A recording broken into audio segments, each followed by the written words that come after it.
I'll now walk you through one of the least understood concepts in operational art, the center of gravity.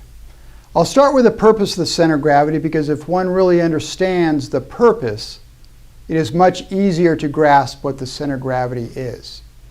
Then in part 4, we'll walk through how to identify it and how to use it.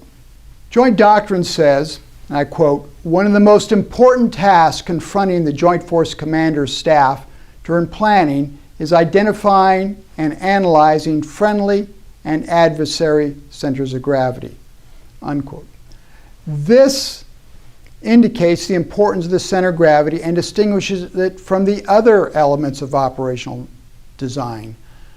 Joint doctrine goes on to say, this process cannot be taken lightly, since a faulty conclusion resulting from a poor or hasty analysis can have very serious consequences, such as the inability to achieve strategic and operational objectives at an acceptable cost, unquote.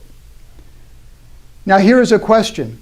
If the center of gravity is so important to planning, why is it so poorly understood? My goal here is to clear some of the myths, the fog surrounding the center of gravity so that we can understand it and that it becomes the useful tool that doctrine intended. These bullets emphasize the fact that the center of gravity concept is important. So now the question is, why is it important? The center of gravity concept is about 3 things: the allocation of resources, directing them against the right target, and achieving objectives. The center of gravity concept is the framework that operational art and detailed planning is built on. It helps determine what the operational approach aims at, who is aimed, and what the lines of operation and effort should be, and what subordinate objectives should be. Now that we know its purpose and have touched on why it's important, we'll discuss it in more detail. The center of gravity concept is a tool that enables the efficient use of limited resources to achieve an objective. That's it, in one sentence.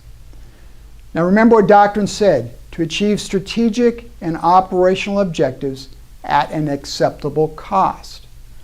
So the center of gravity is really about cost efficiency.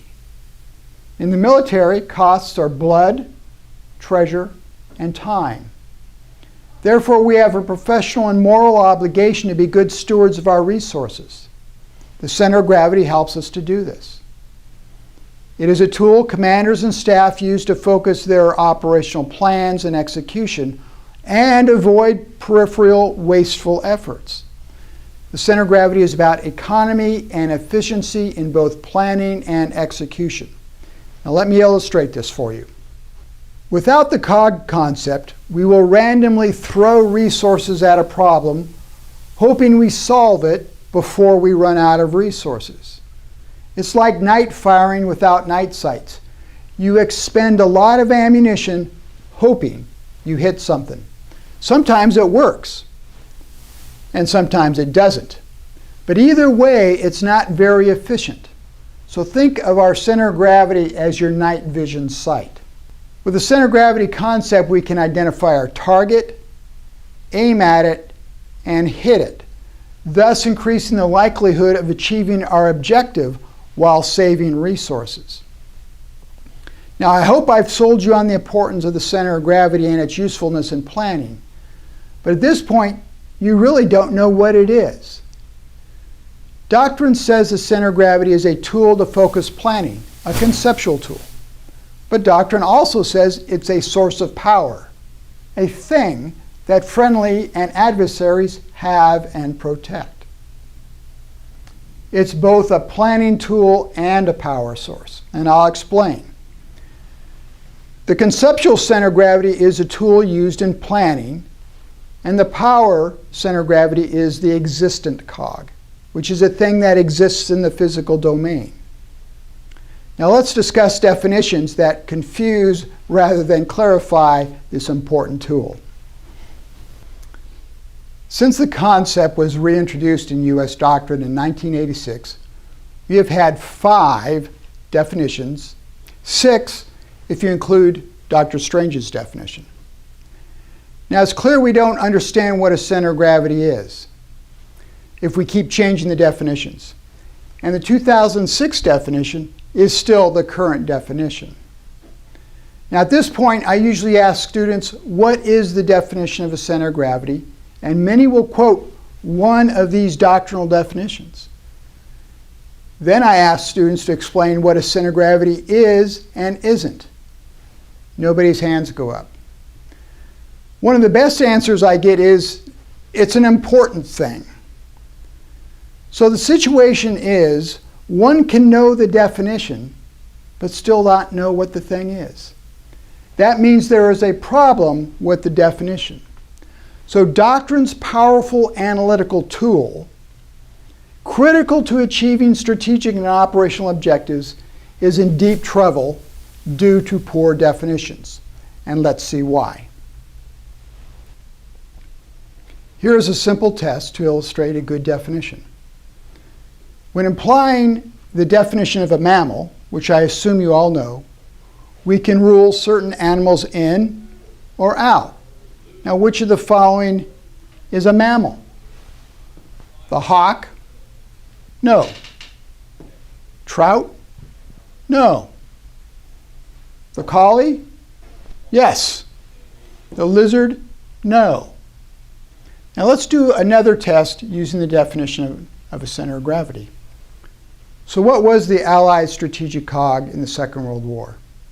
You can pick any of the 5 answers shown here: leadership, industry, armed forces, will of the people, or even something else. Now you can pick them based on the cog's definition and then claim it is the cog and you would be right. But someone else could claim a different answer. Well, then you could argue why your selection is right. After all, it fits the definition, because the definition is too inclusive. But what is the true cog? And if these are all cogs, how does that help focus planners? The definition should be simple and clear, and it can be.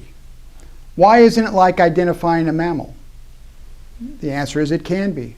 All we need to do is make this definition clear, logical, precise, and testable. Now here's the current joint definition of the center of gravity, and let's test it. Is this clear? No. What is a source of power? Is it the primary? Is it power, or is it the source of the power? If it's open to debate, it isn't very clear. Is it logical? No. Definitional clarity is impossible to achieve without any logic. A good definition provides principles and criteria on which a valid inference can be made. There is no criteria, only vague examples. Is this definition precise? No. Precision is impossible due to the lack of clarity and logic. The lack of precision makes the definition overly inclusive and excludes very little. Is the definition testable? Obviously no. Without the other 3 criteria, there is nothing to test against. Therefore, we debate among definitionally correct cog candidates and try to determine the best one. So if anything can be argued to be a center of gravity, how do we correctly identify the true center of gravity and focus our planning efforts? Well, it's simple. We just pick one, mark the planning checklist block, and then move on. But I don't think that meets the intent, and we can do better, and I'll show you how. Here is the current definition, and I offer you a simpler definition that fits within this broader definition.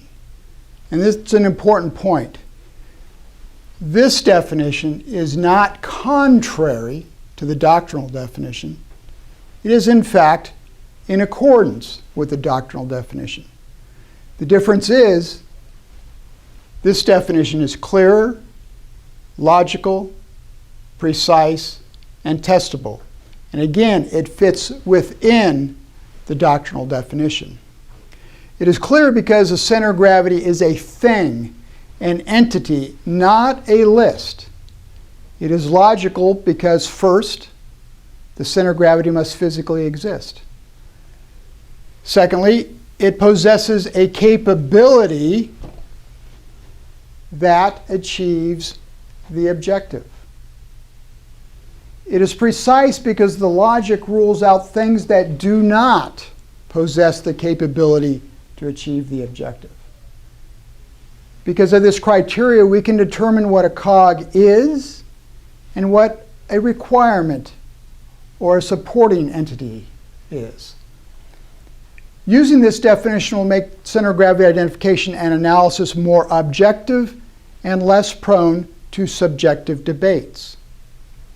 In the next segment, I'll walk you through a method to identify a center of gravity, when to identify it, and then what to do with them when you do.